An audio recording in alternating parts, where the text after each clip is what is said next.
tanınmış teleaparıcı Könül Arif qızı və məşhur müğənni Azad Şabanov gözəl vətənimizin turizm marşrutlarını qarış-qarış gəzməyə qərar alıblar. Öz təəssüratlarına əsaslanaraq tamaşaçılara faydalı məsləhətlərini məhz bu verişdə verəcəklər. Üzünüzü regionlarımıza tutub istirahət planlaşdırırsınızsa, bu məsləhətləri qaçırmayın.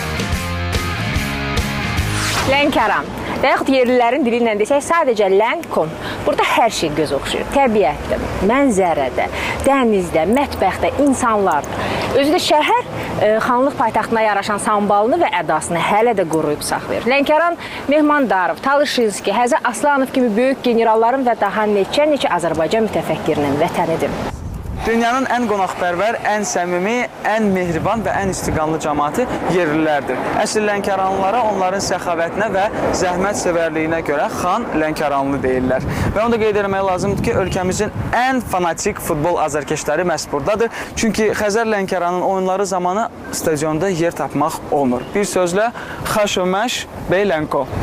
Yəni Lənkərana xoş gəlmişsiniz. Bakı-Lənkəran arası məsafə 268 kilometrdir. Lənkəran ölkədəki 5 təbii coğrafi vilayətdən biridir. Dağətəyi sahəsi 200 metr hündürdə, sahil qismi isə okean səviyyəsindən 28 metr aşağıda Lənkəran ovlağında yerləşir. Havalar qışda mülayim, yayda isti, payızı çox yağıntılı keçir. Təbii ehtiyatları və termal, mineral su mənbələri ilə zəngindir. Yay mövsümündə rütubət nisbəti 88%-ə çatdığı üçün hava dözülməz olur. Rütubətli subtropik iqlim hakimdir. 29 min hektar sahə meşələrlə örtülüdür. Çay buraların əvəzsiz neməti və zənginliyi sayılır. Çay Lənkəran Astara subtropik zonası iqtisadiyyatında əsas yer tutur. Burada Sovet vaxtında salınan çay bağları əvvəlki kimi məhsul verməsə də yenə də yetişdirilir. Yaz fəsilindən ta payızın sonuna kimi Lənkəranda təsərrüfat işləri çox qızğın şəkildə gedir. Xüsusilə də çay plantasiyalarında.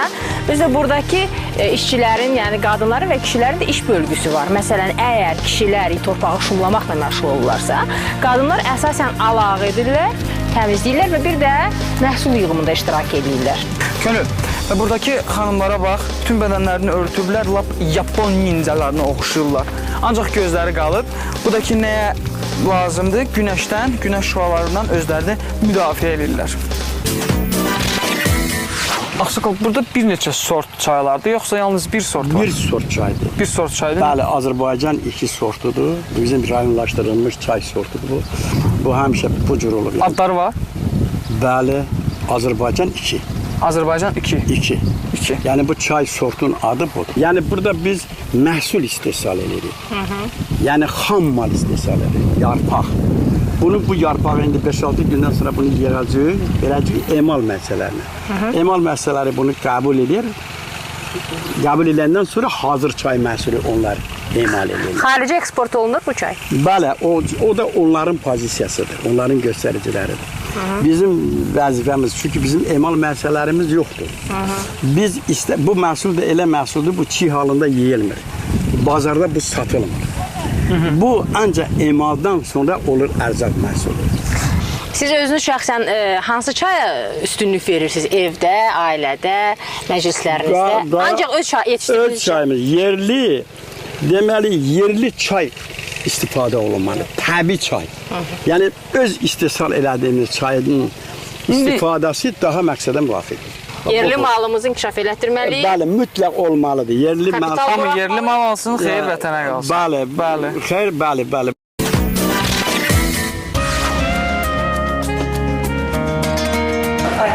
Lənkəranda hardasa 6 il bundan əvvəl turistlərin xidmətinə verilən daha bir maraqlı və yeni otel var. Bu da Qafqaz Sahil Otelidir.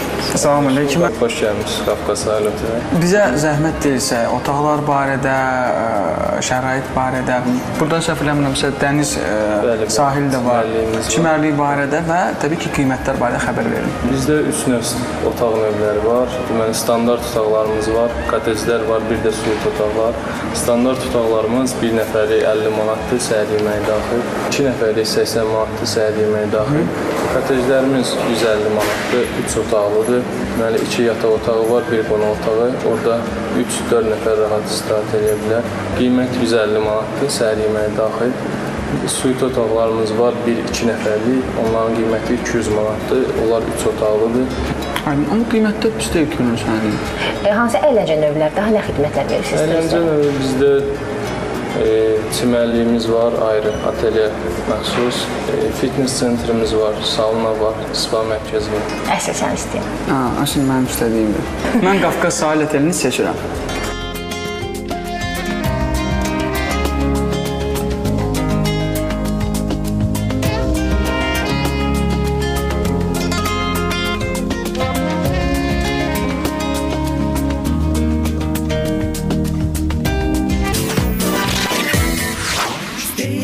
Yalam anam anam aman yanımda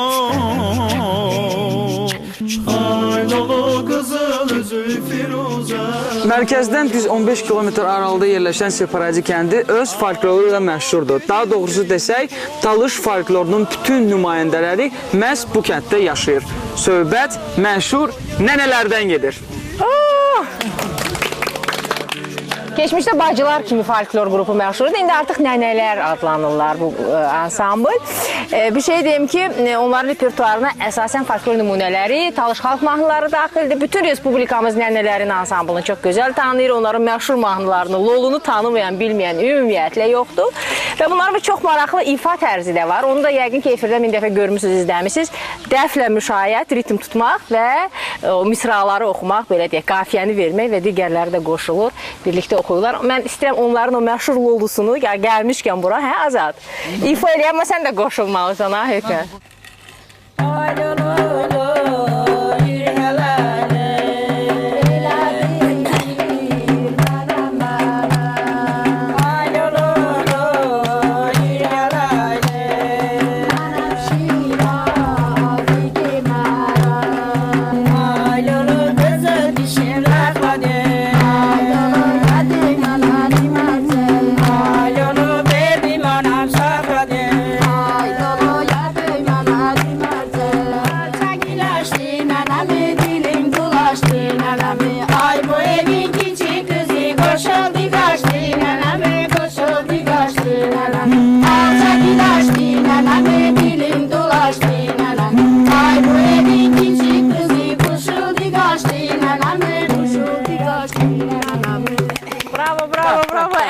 Çox sağ olun. Belə adamın ürəyindən keçir ki, böyük səhnələrdə, Avropada, nə bilim, Qərbdə, dünyanın digər səhnələrində bu mahnını elə bu tərkiblə, bu heyətlə oxuyasınız.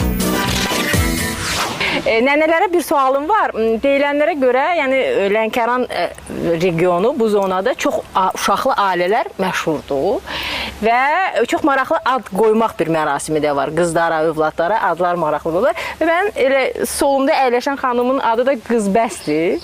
Və mən bilirəm ki, təxmin edirəm ki, daha doğrusu, nəyə görə Qızbəsdir, amma istəyirəm özü danışsın. Niyə görə?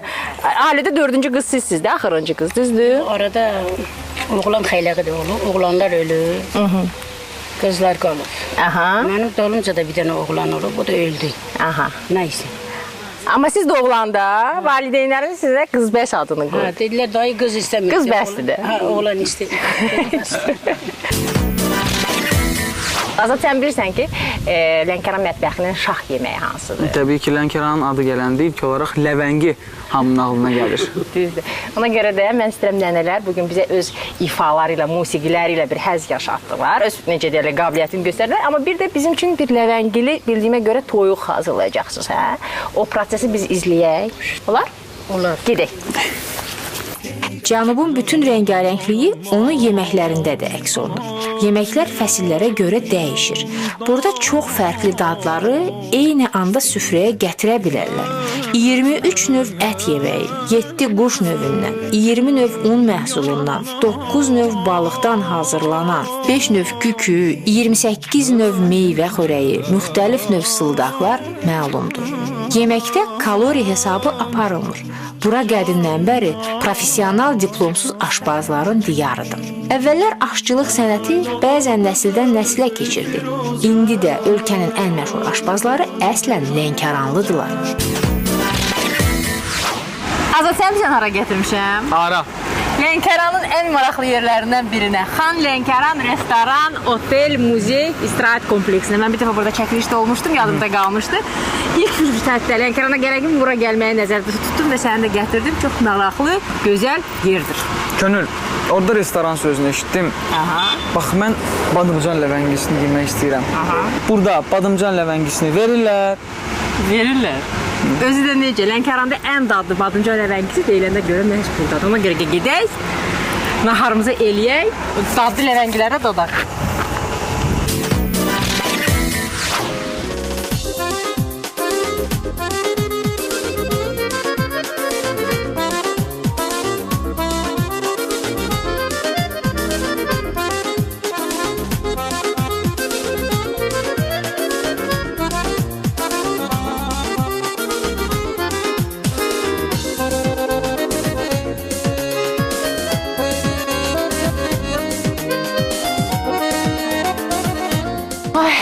Azad, bugün Qozun bayramıdır bizim süfrəmizdə. Məkan necə xoşuma gəldi?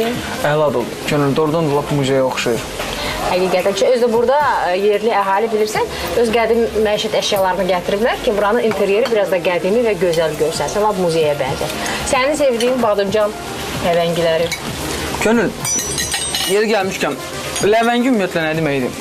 Ləvəngi içi doldurulmuş qarın deməkdir.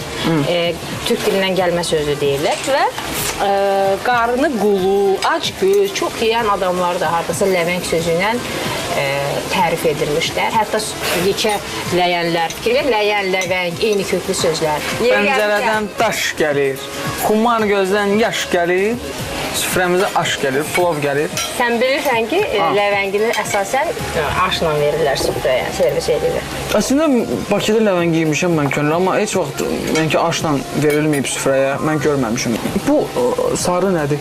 Sarı qazmaqdır, plovun dibi. Sizdə belə olur o? Bunu yumurta vururlar, qatıq vururlar. Bakıda başqa cür olur ha? Bişəndən hazır olandan sonra plovun dibi belə alınır. Oyda. Amma necə daddır da. Bu nədir qardaşım? Bu toyuğun ətidir. Dolu ləvəngisi ha? Bu da toyuğun ləvəngisindən. Aydındır. Bir şey deyim sənə, Azad, sənə ləvəngi çox yemək lazımdır. Bilirsən niyə? Niyə? Çünki həm təbiblər, həm Azərbaycana gələn, yəni bu regiona gələn səyyahlar ləvənginin xeyri haqqında çox yazıblar, faydaları haqqında. Və onun əsas faydalarından biri də insanın səs tellərinədir. İnsanın səs tellərinə ləvənginin xeyri sən var. müğənnisən, ifaçısan, vokalçısan, sənə ləvəngi çox yemək lazımdır. Olur ki, əziz həmkarlarım, əziz müğənnilər, buyurun, gəlin Xan Lənkərana, ləvəngi yiyin, səsiniz yerində olsun, canınız sağlam olsun. Əgər siz də Lənkərana gəlib, bu gözəl dadlı tamlardan yeyib, dadını bilmək, ləvənginin gözəlliyini, ləzzətini dadmaq istəyirsinizsə, necə deyərlər, gələrsiz, yeyərsiz, Görərsiniz. Biz indi Ləvəngi dairəsində yerləşirik. Bu küçədə təndirxanalar çoxdur və ənənəvi cənub təndirxanalarında onların elə öz ənənəvi yeməkləri adətən bişir. Bu küçə mərkəzi, deməli, avtovağzala da yaxın olduğu üçün bura gələn qonaqlarım elə məsləhət görür ki, bu küçəyə bir dolaşsınlar. Buradakı təndirxanalardan ləvəngi və çörək almağı unutmasınlar, çünki çox dadlı ləvəngilər və çörəklər bu təndirlərdə bişir. Səhər saat 7-dən hava qaralanadək təndirxanalar işləyir və təndirxanalar Lənkəranda əsasən fast food kimi fəaliyyət göstərir. Fast food demişkən, yəni ayaqüstü tez təndirdən çıxan çörək, təndirdən çıxan ləvəngini götürüb gedirsiniz və bu da sizin yeməyiniz olur, şam yeməyi və yaxud nahar yeməyi. Bir uzun sözün qısası, Lənkəran öz böyle fast foodları ilə, ləvəngi təndirləri də çox məşhurdur. Ona görə mütləq gəlin, yeyin dadını. Necə deyirik? Gələrsiz, görərsiniz. Yerlilərin ustalığı yerli memarlıqda da özünü göstərir. Lənkəran tipik möhtəşəm evləri və şəhər quruluşu ilə çox xoş görüntü yaradır. Gəncə, Şəki, Qubadan sonra Lənkəran evlərinin də əsas özəlliyi qırmızı kərpiclər, qırmızı kirəmitli dam örtükləridir. Digər yerlərdən fərqli olaraq Lənkəranlılar indiyənə qədər tarixi memarlıq ənənələrinə sadiqdilər. Memarlıq baxımından orijinal evlərin bəzilərinin maraqlı tarixçəsi də var. Hal-hazırda qarşısında dayandığımız bu bina deməli Mirəhmət xanın sarayıdır və ötən əsr 1913-cü ilin memarlıq nümunəsidir. Deyilənlərə görə xan bu binanın inşası üçün Avropadan məxsusi memarlar dəvət edib, Fransadan və İtaliyadan və o zaman bu bina demək olar ki, Lənkəranda ilk çox mərtəbəli və hündür bina hesab olunur. Və Azərbaycanda inqilabdan əvvəl elektrik işıqlandırma sistemi və mərkəzi istilik sistemi qoşulmuş ilk malikanədir. Və onu da qeyd etmək lazımdır ki, binanın çox maraqlı inşa tarixi var. O tarixi mən qısaca sizə nəql edim indi. Deyilənlərə görə Mirəhmət xanın həyat yoldaşı 1912-ci ildə Zaqafqaziya üzrə gözəllik müsabiqəsinin qalibi olub. Və bu gözəl xanım öz həyat yoldaşından onun şərəfinə gözəl, hündür bir bina tikməyə xahiş edir və bu bina mütləq Avropa sayağı bir formada olmalı idi ki, onun üst qatından bütün şəhər görsənsin. Və xan da həyat yoldaşının istəyəni həyata keçirir, Avropadan memarlar dəvət edir və onlar gördüyünüz kimi bu gözəl binanı inşa edirlər. Amma çox maraqlı bir məqam var ki, bina zahirən Avropa sayağı olsa da daxili Lənkəran evlərinin o spesifik məişət interyerinə çox yaxındır. Divardakı taxçalara hətta kasalar da düzülüb. Amma hal-hazırda bu bina tarix yaşınaslıq muzeyi kimi fəaliyyət göstərir. Amma binada bərpa işləri getdiyinə görə biz binaya daxil olub oranı seyr edə bilməyəcəyik. Lənkəran qalası kimi məşhur olan dairəvi qala şəhərin düz mərkəzində yerləşir. 3 mərtəbəli bu qalanın hündürlüyü 20 metr, divarlarının qalınlığı isə 1 metrdən çoxdur. Və deyilənlərə görə bu binanın, bu qalanın inşasında qırmızı kərpicdən, yumurtadan və qum əhəng qarışığından istifadə olunur. Lənkəran strateji əhəmiyyətinə görə tarixən İran və Rusiyanın diqqət mərkəzində olub. Nadir xan Əfşar 1725-ci ildən 30 hektar ərazini qala divarları ilə əhatəyə aldırır və Lənkəranı qala şəhərə çevirir. 1747-ci ildə şəhərin müdafiəsi məqsədi ilə qala divarlarının əhatəsində 2 ədəd belə qala inşa edilməyə başlayır. Nadir Şah öldürülməsinə baxmayaraq onların inşaatı davam edir və 1786-cı ildə tamamlanır. Qala 1812-ci il dekabrın 31-dən 1 yanvara keçən gecə Mir Mustafa xanın dəvəti ilə çağırılan Çar Rusiyası qoşunları tərəfindən darmadağın edilir. O tarixə qədər hərbi müdafiə məqsədi daşıyan dairəvi qala zindana çevrilir və təxminən 100 il, 1970-ci ilə qədər həbsxana kimi fəaliyyət göstərir. Burada dustaq yatmış məşhurlardan biri sosialist inqilabına qədər Koba ləqəbi ilə tanınan Stalin olub. 1970-ci illərdə həbsxana ləğv edilib. Bu bürclərin olduğu ərazini yerli əhali indiyənə tək qala adlandırır.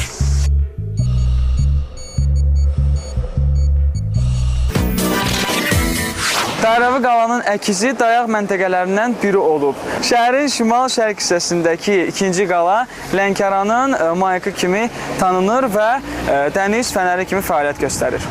Yeri gəlmişkən deyilənlərə görə keçmişdə dəniz düz bu mayakın, bu qalanın dibinə qədər gəlib çıxıbmış. Bir maraqlı məqam da odur ki, baxmayaraq ki, hərbi müdafiə obyektidir, hal-hazırda həmin qala şəxsi həyətlərin birində qorunur, yerləşir. Həm də keçmişdə həm bu qalaya, həm də dairəvi qalaya gediş-gəliş yeraltı tunellər vasitəsilə olub.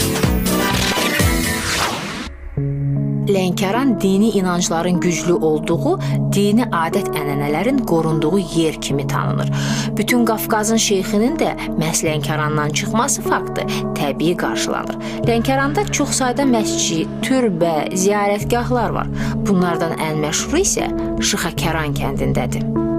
Lənkəranın daha bir maraqlı məkanındayıq. Bura qədim məzarlıqda yerləşən Şeyx Zahid türbəsidir. Şeyx Zahid Şah İsmayıl Xətainin ana babası olmuşdu və onun atası İranın Gilan vilayətindən 13-cü əsrdə bura Lənkərana köçmüşlər və Şeyx Zahid elə burada anadan olmuşdu. Onun ilk müəllimi Seyid Cəmaləddin də bu Zahid təxəllüsünü özü tələbəsinə vermişdi. Sözün mənası isə daim ibadət edən pəhrizkar deməkdir. və Şeyx Said dövrünün çox məşhur filosofu, alimi, dinşünası olmuşdu. Ona görə də onun vəfat etdiyi və dəfn olunduğu bu türbə günü bu gündə dindar insanlar, mömin insanlar üçün müqəddəs bir məkandır. Azərbaycanın müxtəlif regionlarından bura daim ziyarətçilər gəlir. Azad, Lənkəranda gəlməli, gəzməli, görməli yerlər də çoxdur. İnsanları da gözəldir, mətbəxi də və s. bunlar öz yerində. Amma Lənkəranda həm də general-mayor 2-ci Dünya müharibəsinin qəhrəmanı, Azərbaycanın və Lənkəran torpağını yetişdirdiyi general Həzər Aslanovun ev muzeyi də var və biz hal-hazırda indi bu muzeydəyik. Buradakı ekspozisiyalarla yaxından tanış olacağıq. Gəl baxaq. Muzeyin ilk direktoru generalın həyat yoldaşı Xavər Aslanov olub. 5 otaqdan ibarətdir muzey. Bu otaqlarda sərkərdənin həyatına və döyüş yoluna aid qiymətli, maraqlı eksponatlar nümayiş olunur. Xatirə zalında ev muzeyinə verilən müxtəlif hədiyyələr, qəhrəmanın həlak olduğu gün əynindəki döyüş paltarları, xatirə əşyaları, albom və kitabları qorunur. Bugün bu görkəmli sərkərdənin 2-ci Dünya müharibəsi illərində göstərdiyi şücaətlərdən çox danışılır. Hətta cəmaət arasında sağlığında qəhrəman olduğu üçün ona həsəd aparanlar tərəfindən xəyanət nəticəsində öldürüldüyü barədə də rəvayətlər gəzir. Amma tarix göstərir ki, qəhrəmanlar ölmür, heç biri unudulmur və yaddan çıxmır. Hər il 9 may tarixində generalın Lənkərandakı heykəli, ev muzeyi və Bakıda Dağüstü parkdakı məzar abidəsi xalq tərəfindən dərin hörmətlə yad edilir. Çox maraqlı muzeydir, Azad. Zövq aldım ekspozisiyalardan və sonunda bir də onu deyim ki, bu bina, gördüyüm bu binada keçmişdə Həzər Aslanovun ailəsi yaşayırdı, valideynlər və o biraz başqa formada idi, restavrasiyadan sonra dəyişib. Və bugünümüzə Həzər Aslanovun bu dünyada yadigarları, yeganə yadigarları, onun övladları, nəvələri və bir də özəlliklə əkdiyi, baxıb gördüyüm bu imnab ağacıdır.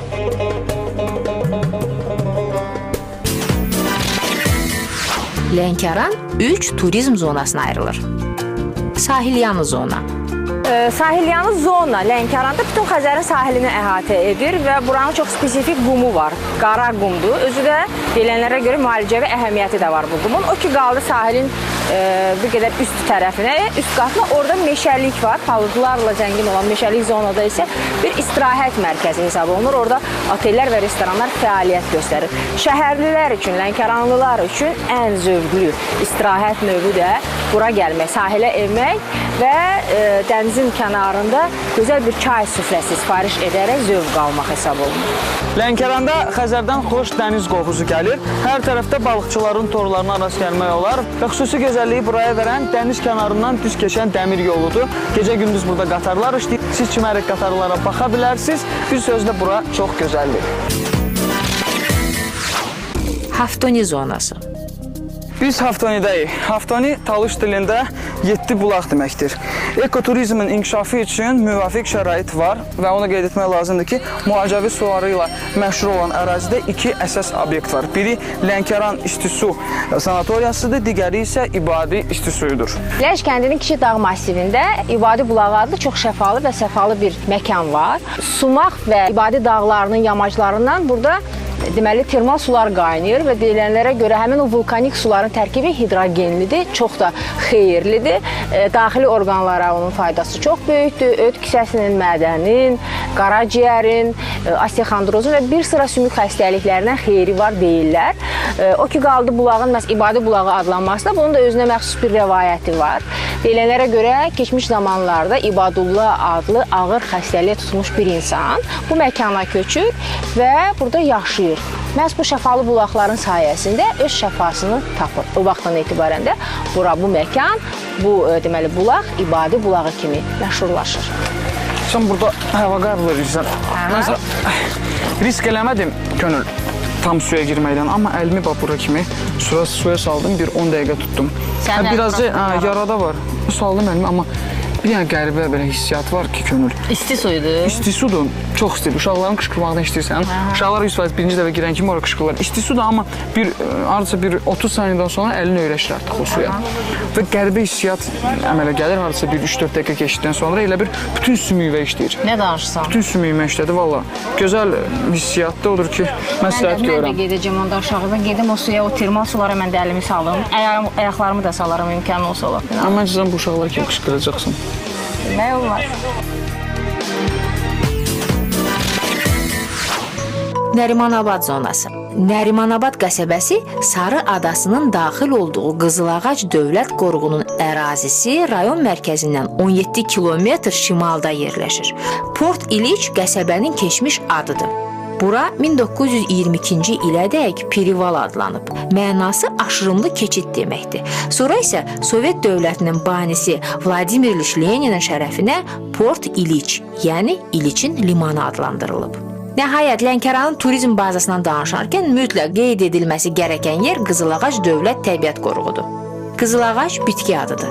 Meşə və su kənarında bitən enli yarpaqlı qırmızımtıl ağacdır. Köçəri su, bataqlıq və çöl quşlarının qışlaması, artırılması və qorunması məqsədi ilə yaradılıb. Respublikanın qırmızı kitabına düşən quşların əksəriyyəti qoruqda müşahidə olunur. Qoruq köçəri quşların çoxalması üçün çox əhəmiyyətli yerdir. Cənubda yemək mövzusunda danışarkən boranını unutmaq olmaz. Bu tərəvəz burada o qədər populyardır ki, onunla bağlı məzəli lətifələr, hətta boranı haqqında dastan da var. Lənkəranda havalar soyuyan kimi evlərdən boranı ta havalar istiləşincəyə qədər əski olmaz. Boranıdan müxtəlif yeməklər hazırlanır. Burada həm boranıdan yeməklər və hətta desertlər də hazır olunur. Amma bu dəfə sizə borandan hazırlanmış desertdən bəhs edəcəyik ki, fikriniz belə qarışmasın. Əgər türklərdə qaymaqlı qabaq tatlısı varsa, bizdə də boranı şirniyyatı var. Əlavə bizim boranıya bir desertimiz var. Boranı soyulur, qabığı təmizlənir. Bu formada doğranılır. Doğranıldıqdan sonra tavaya yağ tökür, tavaya düzülür. Tavaya düzüldükdən sonra oda qoyulur.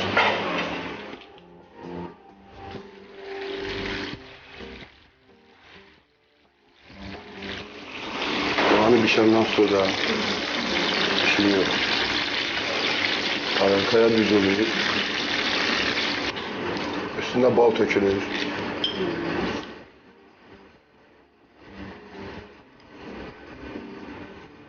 Bal tökülenden sonra qoz lapası səpilir. Delikates kimi süfrəyə təqdim olur.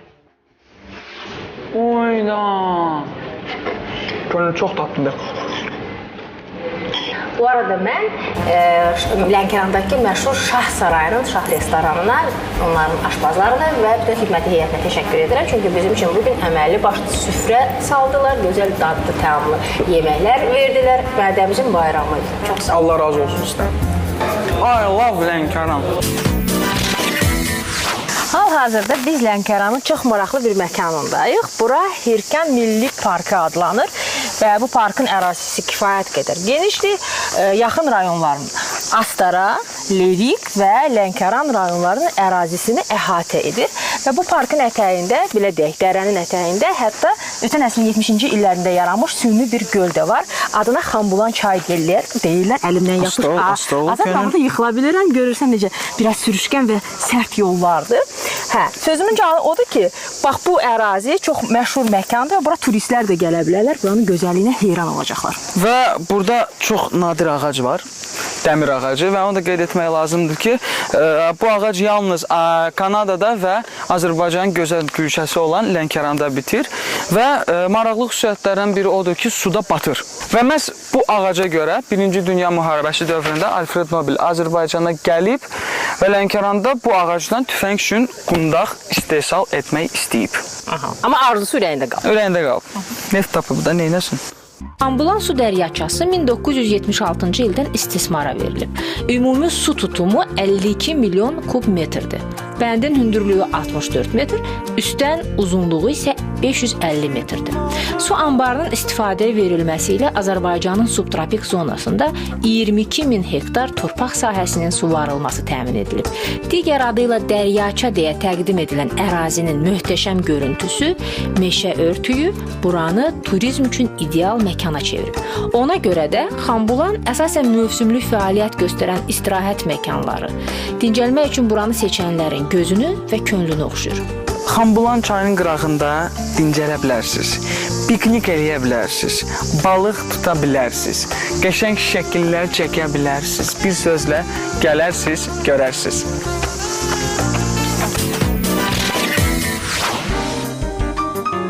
Lənkəran səfərimizin sonunda bu məkanda dincəlmək istəyən turistləri şəxsi təcrübəmizə əsaslanaraq istirahət üçün sərf edəcəkləri qiymətlər və məbləğlərlə tanış edirik.